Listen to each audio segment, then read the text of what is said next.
today I'd like to tell you about one other small business person. This person, I went to buy his business from him, and he turned me down, which was very wise.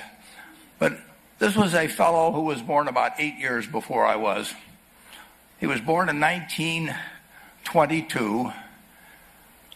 He was we'll call him Jack, lived in the Midwest. He was a pretty good athlete, didn't like school much. And I'm going to tell you one thing early in the story. Maybe you can figure out who the guy was. The company he built hires more college graduates each year than any other company in the United States. And this fellow, who was destined for this but did not know it, Jack, went to college for a year and then dropped out. He really wasn't that interested in school. And the year he dropped out was 1941. And when the United States became under attack, he went down to the Army Air Force recruiting station, volunteered, and they turned him down because he had hay fever.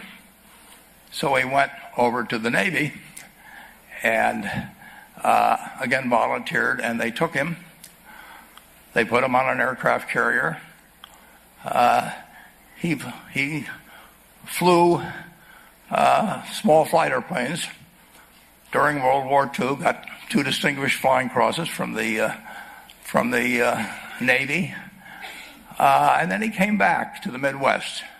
So now we've got a young guy. Probably by this time he would be 23 or 24 years old. And the interesting thing is, he got back to the Midwest, and he actually kind of went from one job to another for a short period of, or not such a short period of time.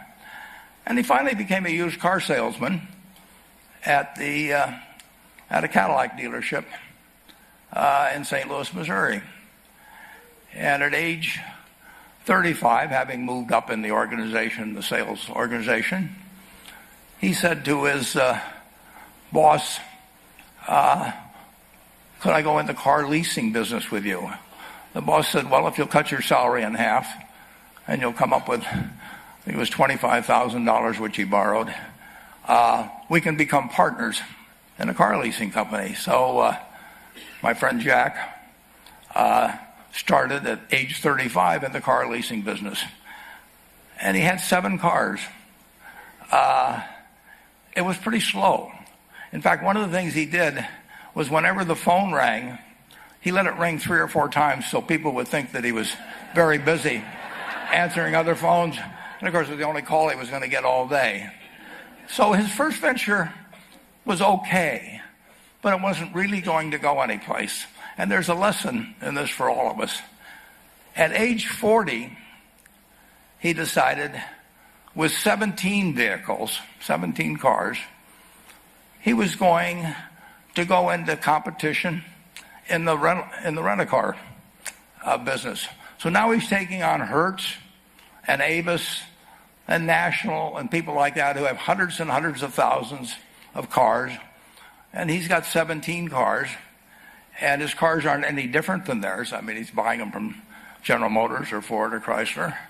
And he can't get the airport locations. Those companies have them all sold up.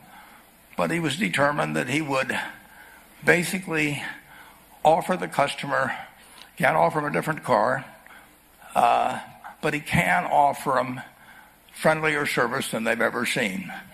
And so he started a company. He named it after the battleship that he'd flown from in the Pacific, which was the USS Enterprise. And he died about a year and a half ago. But when he died, his rent-a-car company, starting with those 17 cars, was worth more than Hertz and Avis and all the rest of the rental cars put together. The man's name was Jack Taylor, and his son, Andy Taylor, is a good friend of mine, runs the business now. a grandchild is in the business, there'll probably be a fourth generation along the line. So this man in the United States, he didn't invent artificial intelligence. He didn't do anything that, just like Mrs. B selling furniture, that any one of us could have entered those businesses. But he lived by the creed, basically, of delighting his customers and working with people and establishing the relationship with them so that they in turn would want to delight the customers. He couldn't go out there and take care of every rental car possibility, but he learned how to project himself and his attitude toward his fellow man and his desire, to make a friend out of every customer. He managed to take very ordinary cars and turn them into this extraordinary business from virtually nothing. And it illustrates several points. One is, you don't necessarily get it right exactly right the first time. The car leasing business, basically you were competing on the cost of money to finance cars, and it's very hard to delight a customer when you just give him the car and tell him to send you a monthly check for 5 years and you'll be back at that time. So his talents were being wasted basically in that business. But at the age of 40, with all of that experience behind him, he found the golden key, and he took a very ordinary business and turned it into an absolutely extraordinary operation. And just like Mrs. B or Rose Bumpkin did with furniture. And he didn't worry about whether the Federal Reserve was going to tighten or ease. He didn't worry about whether the stock market was up or down yesterday. He didn't worry about the things he couldn't change, but he did focus on the one thing he could change, and that was the customer's experience. And I have seen the one that got away, Enterprise. I went down to Florida and tried to talk him into selling to Berkshire, and he was smart enough not to do it. Probably the value of the company has quadrupled since I made that visit.